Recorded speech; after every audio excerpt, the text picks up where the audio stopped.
Well, after we first brought this topic out in the open, most of the emails that we received were from people who thought that we should have included an atheist in our discussion.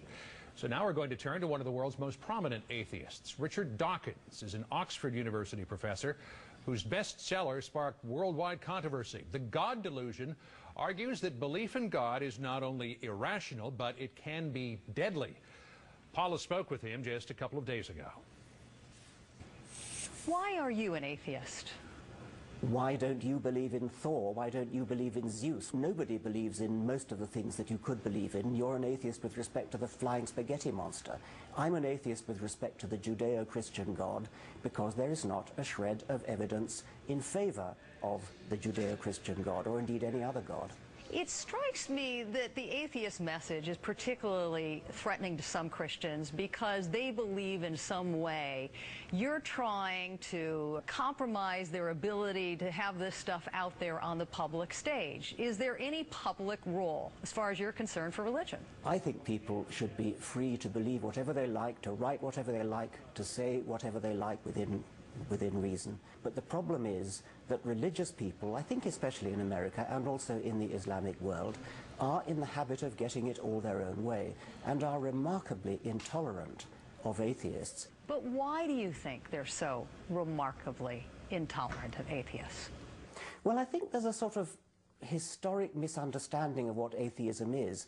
For some reason, people have been brought up to believe that atheists have two horns and a tail. I mean, there are figures that show that atheists are the most mistrusted group in America, which is pretty astonishing considering, as I say, the innocuousness of what they actually are. They're just people who hold a different belief system. Certainly you have encountered people, though, who are intimidated by your message, and that in some way it puts perhaps their own faith in doubt?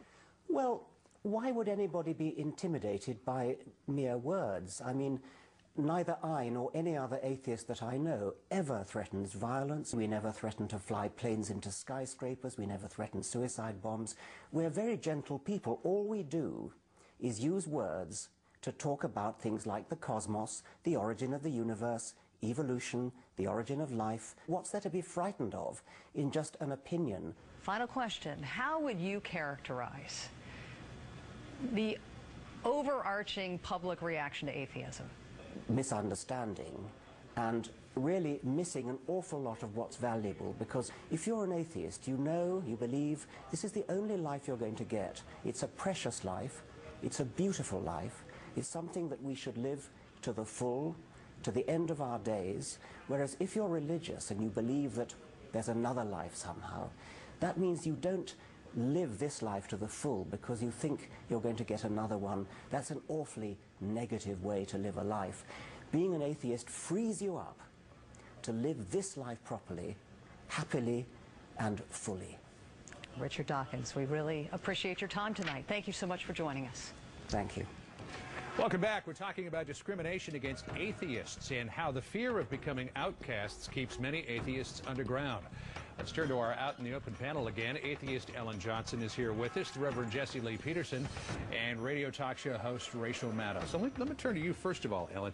Do atheists bring this on themselves by going to the Supreme Court with campaigns like trying to take the words "under God" out of the pledge, trying to take the words "in God we trust" off of the currency? You're 1 to 3% of the population. Why are you so noisy? By trying to uphold the Constitution of the United States. I think that's being a good citizen. I think that we should be applauded for it. However, most atheists are in the closet, unfortunately. We haven't seen that. This is just the tip of the iceberg. And when atheists start coming out more and more, then we'll see more problems. But what the problem really is and what it stems from is that religion is losing out in America, and the religious know it. There's empty pew syndrome. There's a lot of competition among religions. And there's just a modern life. People are not going to church like they should. So the churches have to go to where the people are. They're going, the military is under siege, the prisons are under siege, the workplaces are under siege, and the public schools are under siege. And the religious are getting very angry, and they're fighting back. And when they see an atheist who tries to uphold the Constitution and challenge them when they break the law, then there are all kinds of problems. And mind you, they also go after religious people. In Pontotoc, Mississippi, when a Christian woman said that organized prayers in that school, the public school systems there, were wrong, and she challenged it, they went after her with a vengeance. Right. Bishop John Shelby Spong received 15 death threats because of his liberal views. So it's not just atheists. Reverend Priestley, you're losing out? Is that No, why you're discriminating against these people? Atheists are hypocrites. What they're trying to do is impose their godless lifestyle upon Americans, and especially upon Christians. This great country was built on the idea of God, family, and Constitution, and they want to change that. Now, if they want to be an atheist, it's okay to do that, but just go and do it, and don't try to change America. Remove God out of the lives of everybody. Christians are just fighting back, and real fast. We saw the same thing with the radical homosexual movement. They decided to come out of the closet, and what they did was they imposed their lifestyle upon Americans.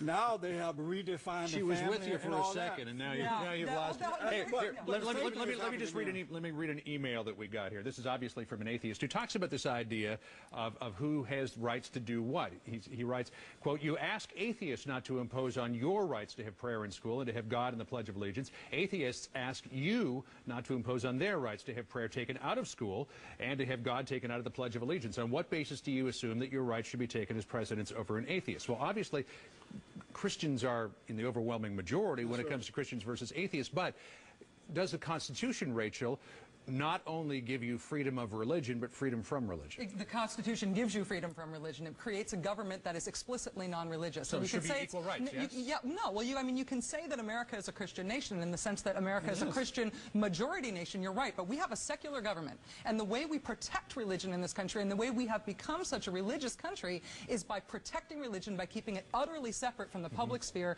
and from government. And so there's that's not the American way, though. Yes, it is. Let me just finish my thought. In the public schools first. We're running out of time, so make it quick.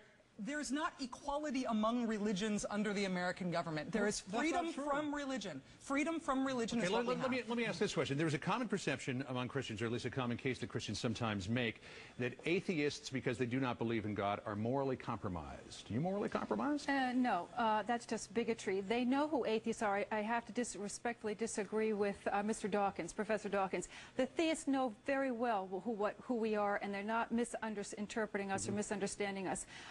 That's just bigotry. And in order to make religious people feel better, they have to say lies. Where do you get your morals from? Christians get their morals from God, from the Bible, from God. Where do you get yours from? It's not about where we get our ethics from. Where do you get them from? It's a question. Right? No. That is a question. Where do you get them from? The idea that we don't have ethics is not borne out. No one sees that. We're not the ones that are, abusing children. Professionally religious people are you saying Christians are abusing children? I've got to call a time out here, folks.